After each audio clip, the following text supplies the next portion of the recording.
बिस्मिल्लाहिर्रहमानिर्रहीम। अज़ीज़ तलबा अस्सलाम वालेकुम। आज हम क्लास 10th के मैथ्स के टॉपिक हिसाबी तसाउत के मश्क नंबर 5.2 के क्वेश्चंस को सॉल्व करेंगे, जिनमें इससे पहले की वीडियो में मैंने क्वेश्चन नंबर 1 2 3 4 5 6 इस तरह से होते हुए क्वेश्चन नंबर 16 तक सॉल्व किया है। आज के इस वीडियो में हम क्वेश्चन नंबर 17 से सॉल्व करने की कोशिश करेंगे और ये जो एक्सरसाइज है इसको मुकम्मल करने की कोशिश करेंगे। अब यहाँ पर सवाल में दिया है कि AP जो कि दिया है 3 8 13 डैश डैश डैश 253 AP के आखिरी रुकन से 20वां रुकन मालूम कीजिए। यहाँ पर एक वर्ड दिया है आखिरी रुकन से, आखिरी रुकन से, यानी जो AP दिया गया है उसको हमें लेना होगा आखिरी रुकन से। यानी इसका मतलब ये है कि जो 253 जो है ये पहले आएगा, फिर इस तरह से होता हुआ 13 8, ओके ये 18 नहीं है 8 है, ये 8 3 इस तरह से होता चला जाएगा और फिर हमें 20वां रुकन हमें मालूम करना है।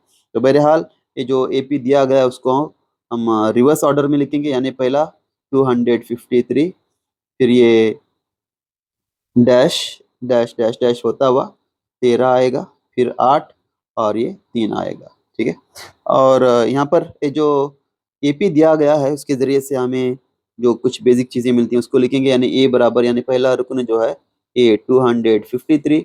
अगर हम D को मालूम करेंगे तो ये 8 नफ़ी 13 होगा, तो इसका मतलब ये है कि ये नफ़ी 5 होगा, तो यहाँ पर हम लेंगे।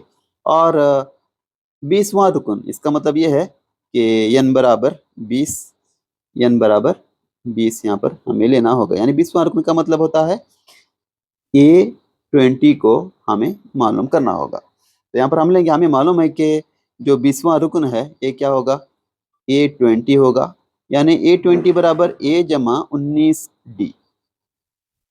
तो यहाँ पर वैल्यूज को लेंगे, A बराबर 253 और ये 19 ज़रब D की वैल्यू नफ़ी 5 इज इक्वल टू 253 और ये जमा ज़रब नफ़ी नफ़ी और ये 19 पंचे 95 यानी -95 हो गया।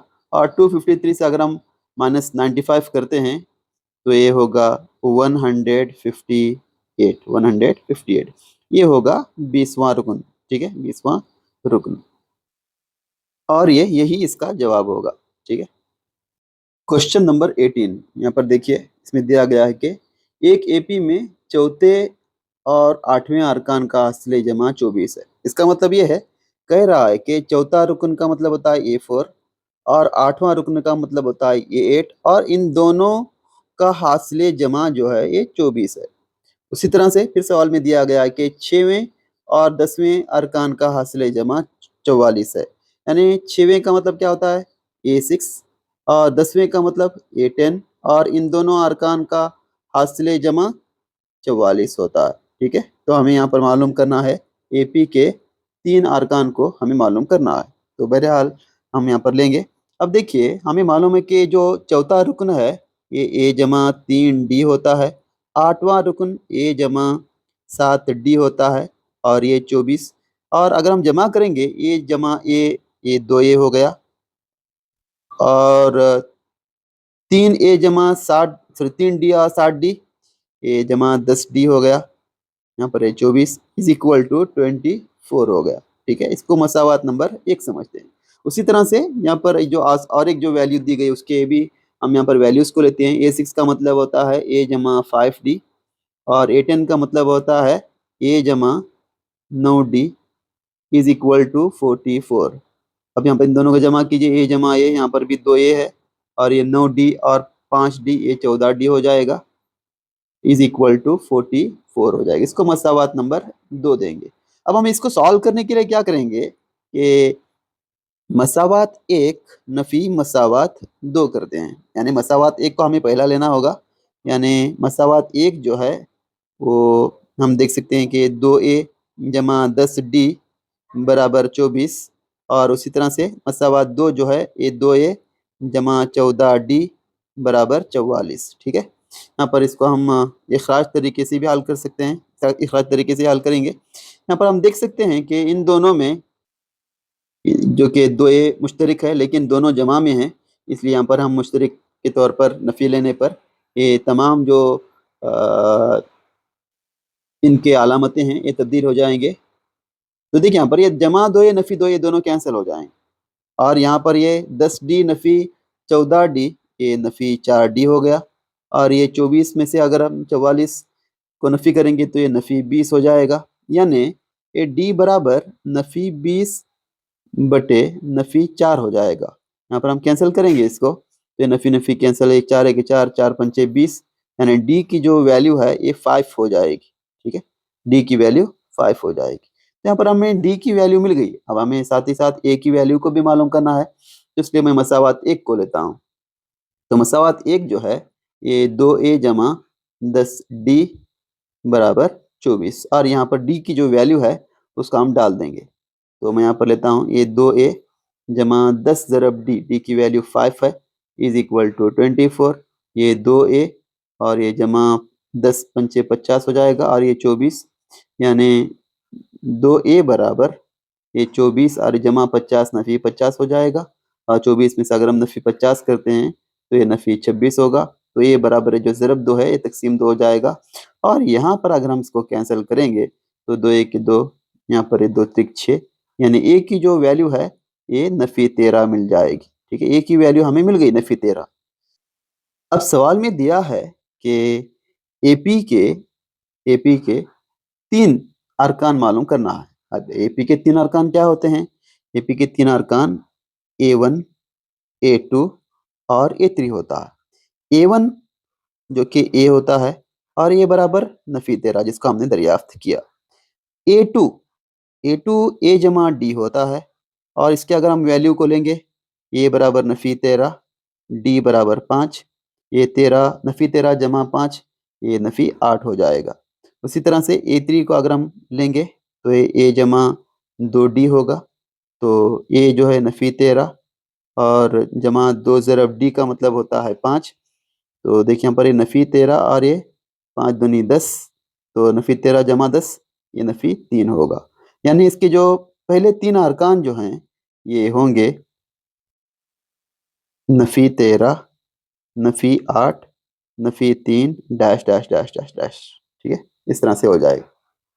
क्वेश्चन नंबर 19 देखिए, कह रहा है कि सुब्बा राव ने 1995 में एक नौकरी 5,000 की सालाना तनख्वाह पर शुरू की और हर साल इसको 200 रुपये की एक इजाफी रकम मिली।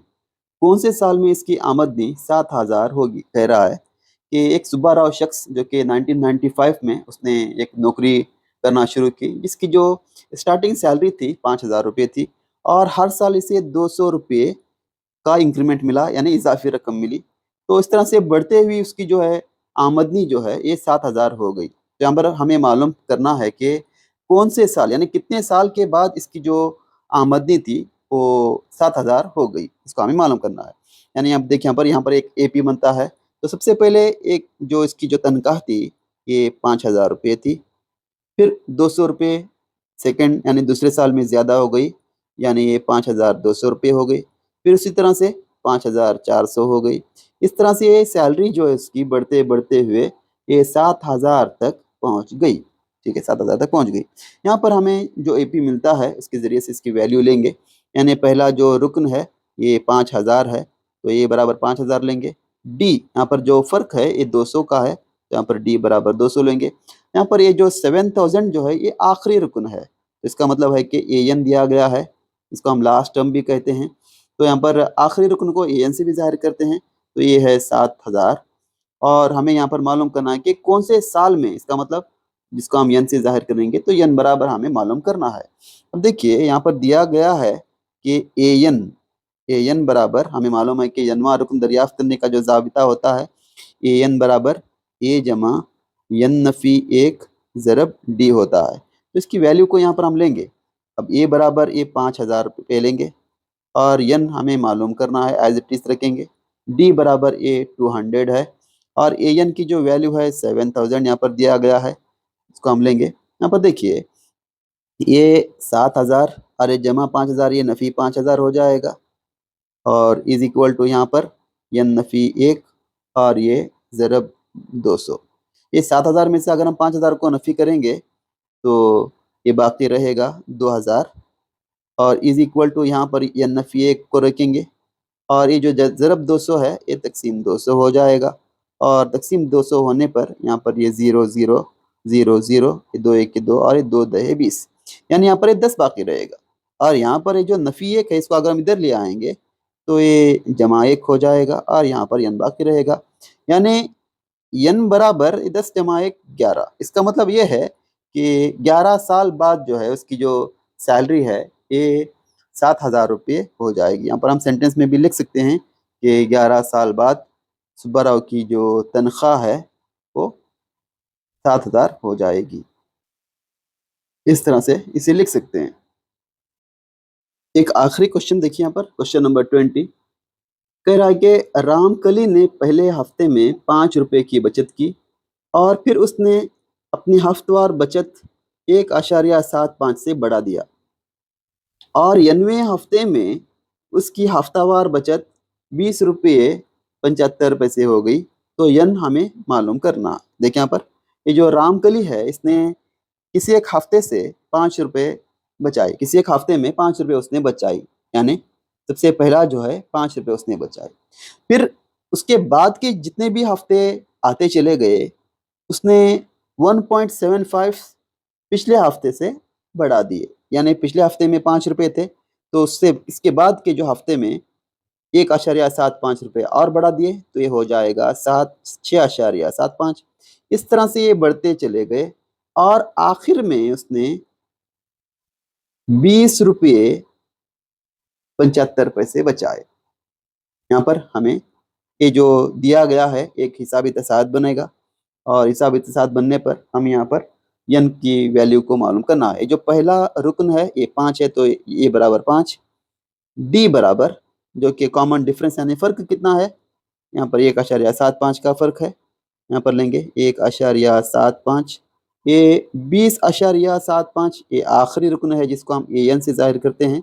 ए एन बराबर 20.75, हमें यन को मालूम करना है, यन को मालूम करेंगे। अब यहाँ पर देखिए यन को मालूम करना है, ए एन दिया गया है तो उसका जो जाबिता है फार्मूला है वो यनवा रुकन का उसको हम लेंगे, यानी ए एन बराबर ए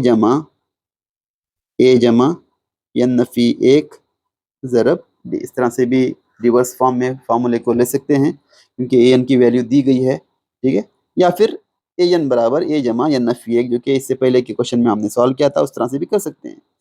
तो बहरहाल यहाँ पर हमें दोनों तरीके मालूम होना चाहिए। ए की वैल्यू यहाँ पर 5, एन को मालूम करना है, डी की value 1.75 is equal to A N की जो वैल्यू है ये 20.75। यहाँ पर देखिए ये यन नफी एक और ये ज़रब 1.75 इज इक्वल टू ये 20.75, ये जो जमा 5 है ये क्या हो जाएगा, नफी 5 हो जाएगा, ठीक है। तो अगर हम 20 में से 5 नफी करेंगे तो ये 15.75 रहेगा और यहाँ पर ये यन नफी एक अपनी जगह पर, और ये जो ज़रब 1.75 है ये इसका क्या हो जाएगा, ये तकसीम हो जाए, तकसीम 1.75। अब यहाँ पर हम एक चीज़ देख सकते हैं कि आशारिया के बाद 2 नंबर हैं, उसी तरह से यहाँ पर भी आशारिया के बाद 2 नंबर हैं। इसका मतलब क्या होगा, ये आशारिया जो है एक दूसरे के साथ मिलकर ये कैंसिल हो जाएगा, यानी यहाँ पर वैल्यू क्या बचेगी, ये 1575 और 175। अब ये जो दोनों नंबर हैं ये 25 से कैंसिल हो जाएंगे, हम देख सकते हैं। तो ये 1575, ये देखिए यहाँ पर ये 25 चिके 150, 7 बाकी रहेगा तो 25 त्रिक 75। उसी तरह से ये 25 को अगर हम 7 से ज़रब करेंगे तो 175 होगा और यहाँ पर ये 7 के साथ 7 नए 30 रट, इसका मतलब यन, यानी यन नफी एक बराबर यहाँ पर जो है यन नहीं 9, ठीक है। तो यन नफी एक बराबर 9, तो यन बराबर ये 9 नफी एक जमा 1 हो जाएगा तो यन बराबर 10 होगा, ठीक है, यन बराबर 10। तो सवाल में पूछा था कि यहाँ पर यन की मिकदार को मालूम करना है तो यन की मिकदार को हमने मालूम किया। तो यहाँ पर इस मश्क के आखिरी क्वेश्चन को भी हमने सॉल्व किया। ये जो जितने भी तकरीबन 20 सवाल थे इन सवालों को कंप्लीट मैंने सॉल्व किया है, इसके पिछली वीडियो में आप देख सकते हैं। और इसके नेक्स्ट वीडियो में जो 5.3 का जो एक्सरसाइज है उसको सॉल्व करने की कोशिश करेंगे। अस्सलाम वालेकुम, अपनी दुआ में याद रखिएगा।